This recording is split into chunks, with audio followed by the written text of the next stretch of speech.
Hello કેમ છો dear students painted application download નથી કરી તો હમણાં જ કરી લો કારણ કે તમને દરેક વિષયના સ્વાધ્યાયનું સોલ્યુશન્સ બિલકુલ ફ્રી અહીંયા મળી જશે અહીંયાથી તમે ધોરણ પણ ચેન્જ કરી શકશો ધોરણ 8 9 10 અને સ્વાધ્યાય પોથી હોય અસાઇનમેન્ટ હોય જે તમારા માટે જરૂરી છે દરેક વસ્તુનું સ્વાધ્યાયનું સોલ્યુશન્સ પીડીએફ સાથે ત્યાં મળી જશે તો પેન્ટેડ એપ્લિકેશન ડાઉનલોડ કરીને ફ્રીમાં લાભ ઉઠાવો.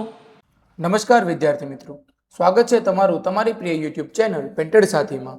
મિત્રો, આજના વિડીયોમાં આપણે ધોરણ 10 ગુજરાતીના પ્રકરણ 3 શીલવંત સાધુને ના સ્વાધ્યાયના પ્રશ્નો અને તેના ઉત્તર જોઈશું. નીચેના વિકલ્પોમાંથી સાચો વિકલ્પ પસંદ કરીને લખો. 1. જેને શત્રુ કે મિત્ર એકે નહીં ઉર્મા. પંક્તિનો ભાવ શો છે? જવાબ સી.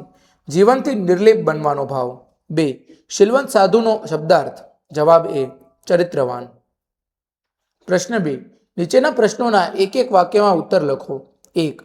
ભજનની અંતિમ પંક્તિમાં ગંગા સતી કોને ઉદ્દેશીને વાત કરી રહ્યા છે? જવાબ. ભજનની અંતિમ પંક્તિમાં ગંગા સતી પાનબાઈને ઉદ્દેશીને વાત કરી રહ્યા છે. 2. શીલવંત સાધુના ચિત્તની વૃત્તિ કેવી હોય છે? જવાબ. શીલવંત સાધુના ચિત્તની વૃત્તિ નિર્મળ હોય છે. પ્રશ્ન 3. નીચેના પ્રશ્નોના 2-3 લીટીમાં જવાબ આપો. 1. ગંગા સતી પાનબાઈને કેવી વ્યક્તિની સંગત કરવાનું કહે છે? જવાબ.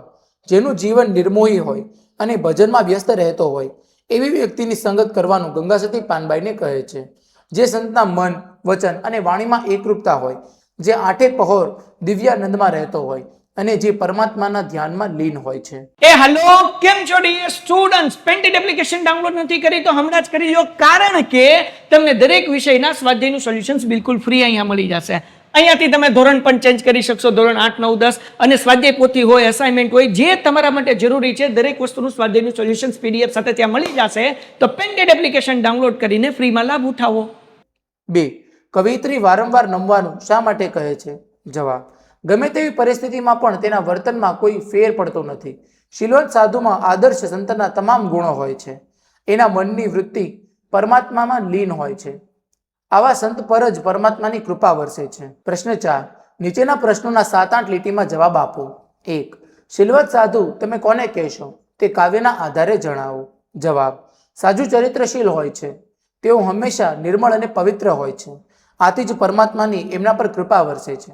શીલવંત સાધુને પદમાં ગંગા સતી પાનબાઈને ચરિત્રવાન સાધુને ઓળખી તેનો જ સંગ કરવાની સલાહ આપે છે. એમનું લક્ષ્ય તો કેવળ પરમાર્થ જ હોય છે.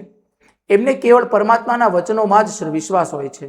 એમના મન, વચન અને વાણીમાં એકરૂપતા હોય છે. એ આઠે પહોર દિવ્યાનંદમાં રહે છે.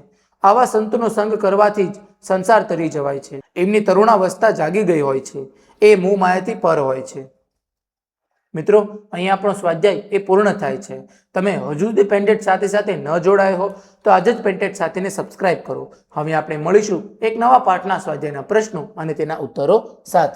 હેલો કેમ છો dear students painted application download નથી કરી તો હમણાં જ કરી લો કારણ કે તમને દરેક વિષયના સ્વાધ્યાયનું સોલ્યુશન્સ બિલકુલ ફ્રી અહીંયા મળી જશે. અહીંયાથી તમે ધોરણ પણ ચેન્જ કરી શકશો ધોરણ 8 9 10 અને સ્વાધ્યાય પોથી હોય અસાઇનમેન્ટ હોય જે તમારા માટે જરૂરી છે દરેક વસ્તુનું સ્વાધ્યાયનું સોલ્યુશન્સ પીડીએફ સાથે ત્યાં મળી જશે તો પેન્ટેડ એપ્લિકેશન ડાઉનલોડ કરીને ફ્રીમાં લાભ ઉઠાવો.